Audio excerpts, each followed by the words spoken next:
So it's important to understand the care labels that are provided by garment manufacturers, or you can easily ruin a garment after just one cleaning. So Jeff, what tips do you have for newer operators and how to read the labels and make sure that they are followed? So, being on the laundry side, not the dry cleaning side, care labels were almost exclusively created for professional dry cleaners. And we as laundry operators tend to, stick our nose in that area more and more with the onset of wash, dry, fold, and it becoming a bigger and bigger sector in our business. So, in the past, we didn't really look at care labels because we kind of assumed the customer would only give us stuff that they deemed to be washable.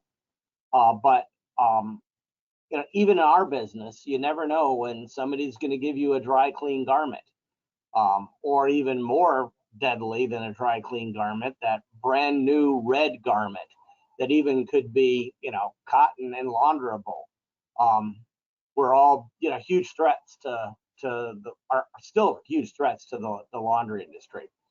But let's talk a little bit about care labels, understanding them, and why they're important and why they're actually potentially more dangerous.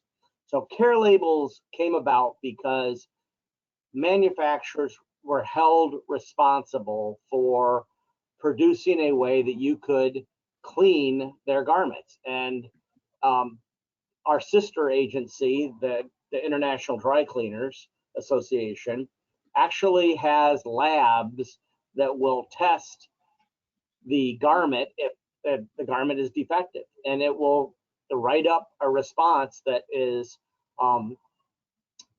basically supports that the product was improperly designed or the label is inappropriate, because dry cleaners see this all the time. They see labels that don't match the care for the garment. So we started training our employees, especially when we were taking in dry cleaning, like a lot of us do, to look and read the caretaking or the garment care label. There are actually garment care labels out there that we've seen. I should have brought some pictures of it somewhere. I have pictures of them that say, do not clean, do not dry clean, do not wet clean. And they have absolutely no clean instructions. So there are manufacturers that have said to their consumer that you're buying something that you can't even take care of going forward. And that they exist. And they're usually high-end, very expensive garments that they've produced in a way that they won't even stand up to a wash, because what they do is they put a finish on it that won't stand any mechanical action or any kind of direct cleaning. So it's really important, especially if you're taking in dry cleaning, to make sure your employees Can I get to know you more? All of the what we did is we basically trained anybody like you would train an employee at a dry cleaning operation. Examine every every care label on every garment when it comes in, and point out some of the unique things to the customer when it comes in across the counter. But like I said, the most important thing is to know the garment, and especially from a washing standpoint, know what your risks are with certain types of garments. And I know there's a list of things that you could potentially, we're going to talk about later, that you probably should or shouldn't clean. But for the most part, I would have, if you're just doing wash, dry, fold, have a sign up saying you're not responsible. Only give us garments that are washable. If you're doing a higher end product and you want to, and if you're charging these new higher end wash, dry, fold prices over $2 a pound and whatnot, you're expecting to give a higher quality product out, then maybe you are looking at every individual garment and you're sorting it, and you're going to do things that we're going to talk about here, other cleaning processes. You're going to take the actual initiative to produce some of those products. So let's go on to the next question. All right, so the next area has to do with choosing the right cleaning product. So there's many types of detergents and bleaches and softeners that are on the market today.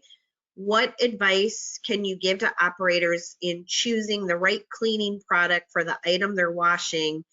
And are there any products or even ingredients that they should avoid?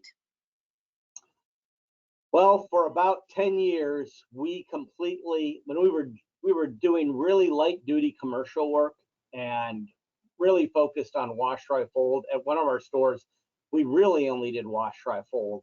We completely eliminated chlorine bleach from our inventory because I'm sure other folks have had this happen, but I've had employees literally dump chlorine bleach accidentally or intentionally, not knowing that it, what the effects were on a load of colored items, and pulled color in the entire load and destroyed it and had to replace it. So chlorine bleach is really only good for truly white colors and or polyesters, things that are not anything that the dye is not applied after the fabric is made. If there's dye applied to the fabric after it's been made, chlorine bleach will pull it at one point in time or another. If the fabric is made with the dye already in it, like polyesters, the color of the fabric is actually manufactured. That is generally safe for chlorine bleach. And it's not worth the risk. So I've always said, if you're just doing wash, dry, fold, you can get just as good a results with oxygen bleach and a little bit more temperature on your whites. And then oxygen bleach, even as a liquid, is going to be more effective. So here's some of the things for cleaning products that I talk about.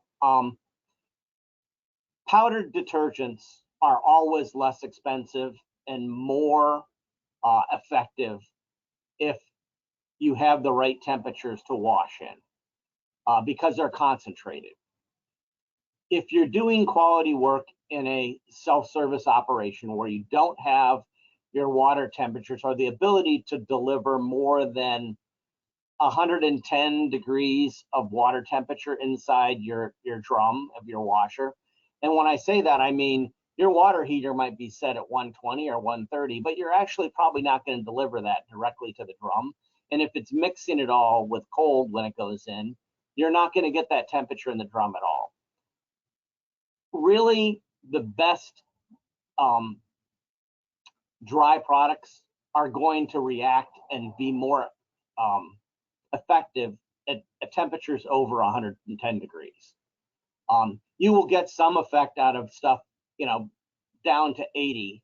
Once you get below 50 degrees, so if you're in Minnesota, like where I am, and it's the wintertime and you're running your washers on cold water, even the Tide wash and cold products don't work effectively when the inside, the water temperature you're putting in the drum is less than 50 degrees.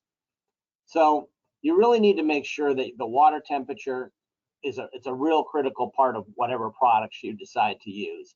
And if you're obviously in Arizona or a southern state, you're never going to have this problem. But if you're in a northern state, and your water temperatures drop much below, below 50 or even 60 degrees in the wintertime, you're going to lose a lot of effective cleaning ability, if have any cleaning ability beyond the natural cleaning ability of water, if when those temperatures are that low. If you're not, and you certainly should be using in the lower temperatures a liquid product that will activate immediately. Even when I first started, we had injected chemicals in our wash, dry, fold machine. So we could do two things. We could dose the proper amount so we weren't overusing chemicals, and we also made sure that we had the product that was specific for that. So one of the things that's really available to wash, dry, fold operators, which I think is, and almost every chemical distributor has it, is what I call a nursing home blend.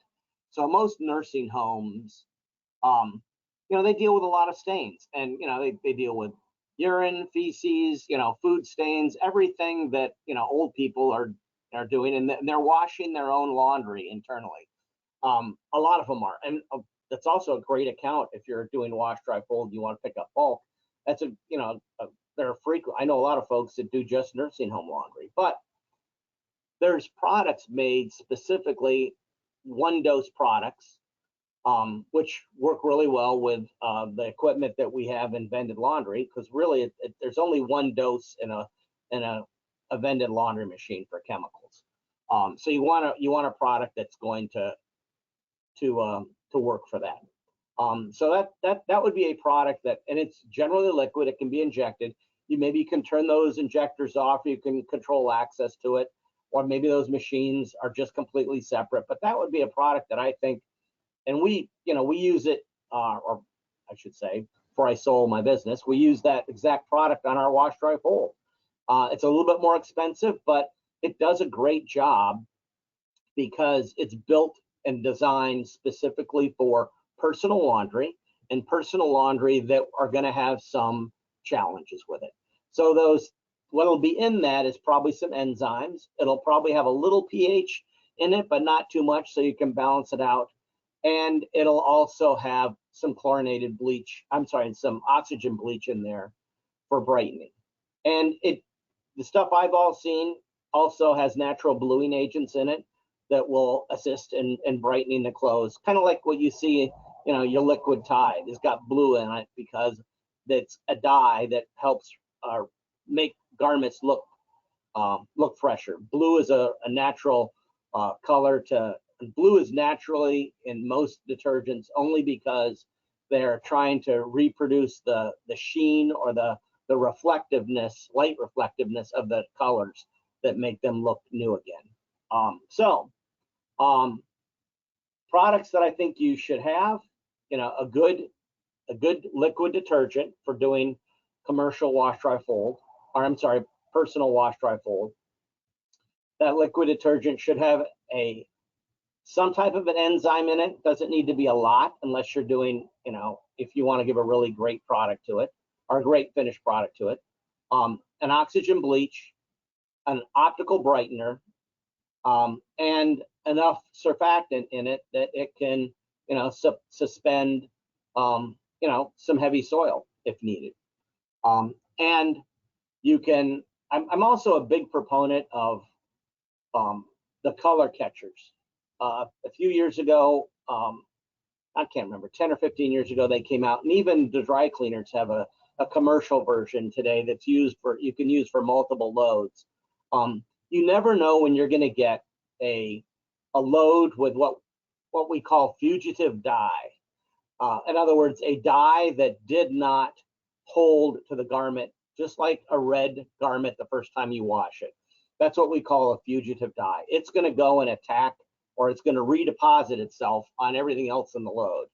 Well, a color catcher, even in the simplest loads, frequently you'll see some blue, and as manufacturing of garments have become cheaper, you see a lot of garments that basically start bleeding their color with a first load or even the fifth or sixth load. So having something in a mixed load that will protect you as a professional laundry operator is really a good idea. So those are my low-hanging fruit without getting into the whole chemistry of washing.